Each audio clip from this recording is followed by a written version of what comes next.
Dad came home in a little two-seater car. Oh, right. Yes. And it was an old one, but of course he had been longing to buy a car because everybody there had a car, and you needed one actually. And so there was this little car, and I looked at it, he said, well, we have a car. And I said, it's too little, we have 3 kids. He said, they can sit in the back. It was one of those cars that had a rumble seat in the back, yes. where you opened up like the yes. trunk almost in the back. Yeah. And when there was just squashed seating for the 3 of us, we yes. could manage. And of course the car was very old. So one Saturday he wanted to start it, and it didn't want to start. And it had been raining, it was muddy.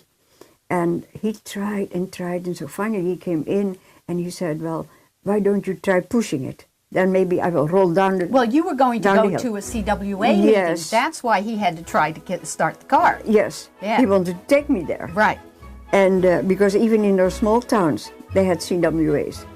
So I started pushing, and I think you pushed Oh too yeah, on the other side. all of us did. Yeah. Yeah. And so Right. the wheels started turning, and all the mud came up, and we were all drenched in mud. And then, oh dear, look at us, And I was going out, and the car isn't working, and all that.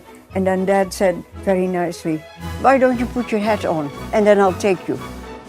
I was covered in mud, and I had blobs of clay in my hair, and it was awful. And that was, and then you burst out crying. And then I burst out crying because I couldn't take that. I know. No. Yeah. Get yourself cleaned up and I'll take you. Yeah, sure.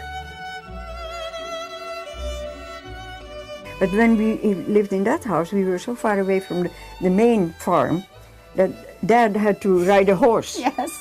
to come home and to go back in the morning, Yes. And so they gave him a horse, and wonderful, but Dad wasn't used to riding a horse, And so he had to lead, it was a big horse. And originally it had been a racehorse, somebody said, I right? don't know. I don't know about that, but Okay, anyway, it was a he had tall horse. to lead it to a little hill in the soil, and then stand on the hill and the horse here, and then he would get himself on. Otherwise, he couldn't even make it. The horse was so high. To jump on its back. Yeah, and a couple of times You'd almost have to do a running start. and a couple of times, of course, his jump was too high, and he fell over on the other side. Right.